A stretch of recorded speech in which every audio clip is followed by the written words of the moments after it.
আসসালামু আলাইকুম বন্ধুরা, কেমন আছেন সবাই? আশা করি ভালো আছেন। আর আলহামদুলিল্লাহ আল্লাহ তাআলার রহমতে এবং আপনাদের দোয়াতে আমরা অনেক ভালো আছি। দেশে কিংবা প্রবাসে, দূরে কিংবা কাছে, যে যেখান থেকে আজকের ভিডিওটি দেখতেছেন তাদের সবাইকে জানাই আমার তরফ থেকে শাপলা ফুলের শুভেচ্ছা। যারা যারা আমার ভিডিওটি ক্লিক করেছেন অবশ্যই একটি লাইক দিয়ে সম্পূর্ণ ভিডিও জুড়ে থাকবেন, আশা করি ভালো লাগবে। বন্ধুরা, আজকে আমরা চলে আসছি মামাবাড়ির আম কাঁঠালের দাওয়াতে। কেউ কেউ শুনলে অবাক হবে যে এইটা আবার কেমন কথা।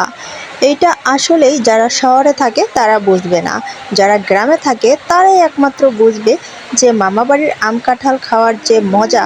যখন একদম ছোট ছিলাম, প্রাইমারিতে লেখাপড়া করতাম, তখন গ্রীষ্মকালের 9 দিন ছুটি থাকতো।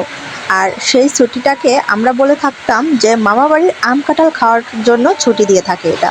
এই 9 দিন ছুটির অপেক্ষায় যে কত দিন থাকতাম যে কবে গ্রীষ্মকালে ছুটি দিবে। আর যখনই ছুটি দিত, মানে স্কুল বন্ধ দিত, তখন যে কি আনন্দ সবাই করতাম, কি বল। ছোটবেলাটাই ভালো ছিল। গ্রীষ্মকাল মানে বৈশাখ জ্যৈষ্ঠী, এই 2 মাসের ভিতরেই কোনো একটা সময় স্কুলটা ছুটি দিয়ে থাকতো। আর এই বৈশাখ জ্যৈষ্ঠী মাসেই বিভিন্ন ধরনের ফল পেকে থাকে। এক কথায় ফলের জন্য সেরা মাস হচ্ছে জ্যৈষ্ঠী মাস। এই মাসে কি ফল পাওয়া যায় না বলেন তো? আম, জাম, কাঁঠাল, লিচু, পেয়ারা, গাব, ডেউয়া, লটকন ইত্যাদি ইত্যাদি বিভিন্ন ধরনের ফল এই মাসেই পাওয়া যায়। আর যে কোনো ফলই হোক না কেন, নিজের হাতে গাছ থেকে পেড়ে খাওয়ার সাথে কোনো তুলনাই হয় না। একদম টাটকা, গাছ পাকা, কোনো রকম ফরমালিন ছাড়া। তো বন্ধুরা, আপনারা তো দেখলেনই, গাছ থেকে একদম গাছ পাকা টাটকা আম পেড়ে তারপর খাইলাম। এখন চলে আসছি কলা বাগানে। কলা বাগানে আসার সময় দেখলাম ডেওয়া পেকেছে, তো ডেওয়াগুলো একটু পরেই পারবো। ওই তো পাকা কলা পেয়ে গিয়েছি। এই যে এতক্ষণ চারদিক খুঁজছিলাম, দেখি কোথায়ও পাকা কলা পাওয়া যায় কিনা।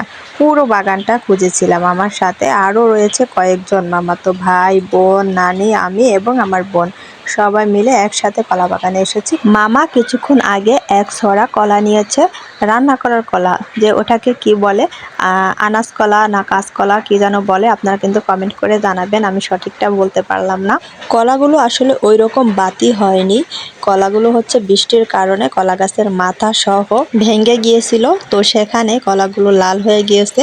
তারপরও কলাগুলো অনেক মিষ্টি হয়েছে। তো কলাগুলো বাড়িতে রেখে সবাই মিলে কলা খেয়ে এখন চলে আসলাম ডেউয়া পাড়ার জন্য। ডেউয়া মোটামুটি ভালোই হয়েছে, তবে তেমন পাকেনি, এই একটাই দেখা যাচ্ছে পাকা, মানে লাল টকটক হয়ে আছে। তো এটাকে এখন পারবো। আর এদিকে ওই দেখেন আমার বাচ্চারা গাড়ি নিয়ে এসেছিল কলা বাগানে, কেদা পানি ওইখানে রেখে দিয়ে আসছে। তো একটা বাঁশ নিয়ে চলে আসলাম, বাঁশ দিয়ে ডেওয়ার সাথে হয়ে গেল যুদ্ধ। এদিক থেকে বাড়ি মারি, ওই দিক থেকে বাড়ি মারি, ডেওয়া তো পড়ছেই না। এর আগে আমের সাথে যুদ্ধ করেছি, আম এত পিটাই তারপর তো আম পড়তেই চায় না, পাকা আম। তারপরও ওই দিক থেকে নানি ডাক দিয়ে বলল যে এখন এই মোরগের পেছনে পেছনে দৌড়াতে হবে আর এটাকে ধরতে হবে, এটাকে নাকি আল্লাহু আকবার করা হবে। তো বন্ধুরা, এই দেখুন আমরা ডেওয়া ফলটি ভেঙে নিয়েছি খাওয়ার জন্য। ডেওয়া ফল তো এমনিতে টক মিষ্টি হয়ে থাকে, সেক্ষেত্রে এই ডেওয়াটা খেতে খুবই মিষ্টি হয়েছিল। আর বন্ধুরা, এদিকে দেখুন আমার নানির কাজ, তাকে কতবার বললাম যে নানি আমাদের জন্য পিঠা বানানো লাগবে না, তারপরও সে চাল বাটতেছে। আমাকে যদি কেউ চাল বাটার কথা বলে, শুনলেই আমি ক্লান্ত হয়ে যাই, বাটবো তো দূরের কথা। আর সেদিকে নানি কত বয়স্ক, তারপরও কত কষ্ট করে বাড়তেছে। এজন্যই বলা হয় যে পৃথিবীতে মায়ের পরে যদি কেউ থেকে থাকে তাহলে সে হচ্ছে নানি। আবার এদিকে আমার মেজ বোন কি করেছে, সে বাগানে থেকে একটি কলার মোচা নিয়ে আসছিল, আর মোচার ভিতরের অংশটাকে মেখে মানে ভর্তা করে খাবে তেঁতুল দিয়ে। এই খাবারটি আমরা ছোটবেলা অনেক খাইতাম, ভীষণ মজা লাগে এই খাবারটি। এটি কি কখনো খেয়েছেন আপনারা? এগুলো ভর্তা করা হয় শুকনো মরিচ টালা দিয়ে, আর লবণ, তেঁতুল এবং একটু সরিষার তেল দিয়ে। কখনো না খেলে একবার হলেও ট্রাই করে দেখবেন, একদম হাত চেটে পুটে খেয়ে নেবেন। তো বন্ধুরা, এখন দুপুর, আর অনেকেই গোসল করতে চলে গেল, আর মেজো মামানি চুলার উপর খাস দিয়ে পিঠা ভাজা শুরু করে দিল। এক চুলায় পিঠা ভাজতেছে আর এক চুলায় গোস্ত রান্না করতেছে মামানি, ওই দেখুন। তাছাড়া বড় মামানি বাড়িতে নেই, সে তার বাপের বাড়িতে বেড়াতে গিয়েছে। তো বন্ধুরা, এই দেখুন এক খাস পিঠা তোলা হয়ে গেছে। আর আমি এক্ষুনি ভাবছিলাম যে এই পিঠাগুলো নানাকে দিয়ে আসি, মামিকে বলার জন্য রেডি হয়েছিলাম। তখনই আমার মনে পড়লো যে নানা তো আর নেই। আমি কি ভাবছি এসব? সবসময় বাড়িতে যা কিছুই করা হতো সর্বপ্রথমেরটা নানাকে দেওয়া হতো, কারণ নানা ঘরে অসুস্থ ছিল। সেজন্য আমারও আজকেও এই একই কথা মনে উঠলো। এই প্রথম নানা বাড়িতে এসেছি আর নানা নেই। গতবারও যখন এসেছিলাম বেড়াতে তখনও নানা ছিল, কিন্তু এইবার নানা নেই। মা আমাদেরকে ছেড়ে চলে গেল, নানাও আমাদেরকে ছেড়ে চলে গেল। জানি না, এক এক করে সবাই হয়তো আমাদের ছেড়ে চলে যাবে, সমস্ত কাছের আপন মানুষজনগুলো। তবে এখন নানি আছে বলে নানা বাড়িতে যতটা আনন্দ হয়ে থাকে, নানি না থাকলে হয়তো এতটুকু হবে না। তবে আপনারা সবাই আমার নানির জন্য দোয়া করবেন, যাতে সে আরও কিছুদিন আমাদের মাঝে বেঁচে থাকে। আর আমার নানার জন্য রইল অনেক অনেক দোয়া, আল্লাহ তাআলা যেন আমার নানাকে জান্নাতবাসী করে দেন। যাই হোক বন্ধুরা, ভিডিওটি আমি প্রথমে যেইভাবে শুরু করেছিলাম, আসলে এই শেষের দিকে এসে আমার ভয়েসটা একদমই নিচু হয়ে গেল, একদম মনটা খারাপ হয়ে গেল। মামানি বারবার বলছিল তুমি খেয়ে নাও, তুমি খেয়ে নাও, খেতেই ইচ্ছে করছিল না। তরকারি রান্নাটা প্রায় শেষের দিকে, আর পিঠা জুড়িয়ে যাচ্ছে, কয়েক খাস তুলে নিয়েছে। এজন্য মামি বারবার বলছিল গরম গরমেই খেয়ে নাও। তো এখন আমি খেয়ে নেব।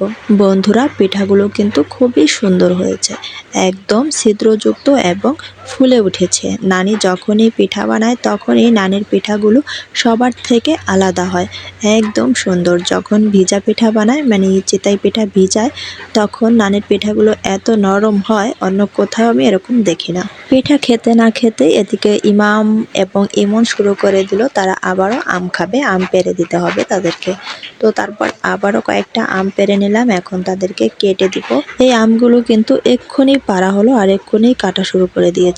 তাতেই দেখুন আমগুলোর কালারটা নিয়ে কত সুন্দর দেখতে, আর এই আমগুলো অনেক মিষ্টি। এই আমের কথা আমি যখন আমার শ্বশুর বাড়িতেও থাকি তখন এই আমের কথা আমি অনেক মিস করি, মানে এই আম গাছের আমগুলো এতটা মিষ্টি। বন্ধুরা, এখন আবার আমার ছোট মামা কিছু জাম নিয়ে চলে আসছে। তো এখন মামি এই যে জাম ভর্তা বানাবে, এগুলো একদম গ্রামের গাছের জাম, মানে কেনা না। ওই যে ভিডিওর শুরুতেই তো বললাম, নানা বাড়ি হচ্ছে পৃথিবীর সকল আদর ভালোবাসার স্থান। নানা বাড়িতে মামারা, খালারা এবং নানা নানি যে পরিমাণে ভালোবাসে, পৃথিবীতে আর কেউ এরকম ভালোবাসতে পারবে না। তবে আমার তো খালা নেই, মামারা এবং নানা নানিরাই অনেক ভালোবাসে।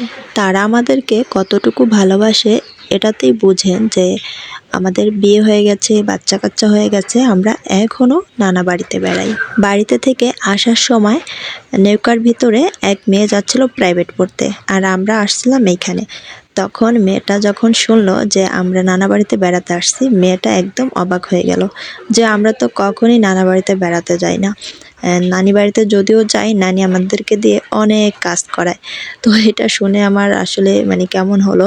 আমি বললাম যে না, আমার নানা নানিরা ওরকম না, আমাদের তো বিয়ে হয়ে গেছে, বাচ্চা কাচ্চা হয়ে গেছে, আমরা এখনও নানা বাড়িতে বেড়াই, আলহামদুলিল্লাহ। বন্ধুরা, আম জাম তো খাওয়া হলো, এখন কাঁঠাল খাওয়ার পালা।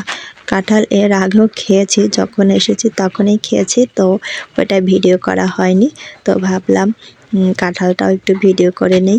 তো এই যে কাঁঠাল ভাঙছি, কাঁঠালগুলো ভীষণ সুন্দর, আর এটা হচ্ছে আমার বাপের বাড়ির গাছের কাঁঠাল। তো বন্ধুরা, আম জাম কাঁঠাল সব খাওয়া হলো, এখন লেচু খাওয়ার পালা। আর এরই ভিতরে কিন্তু আমরা তাল শাঁস কেটেও খেয়েছি, ওটার ভিডিওতে দেখাই নাই, কারণ এই ভিডিওটি আমার একদম কুরবানি ঈদের আগে করা ভিডিও। আজকে আপনাদের সাথে শেয়ার করলাম, সময়ের অভাবে আপনাদের সাথে শেয়ার করা হয়নি। আজ এ পর্যন্তই।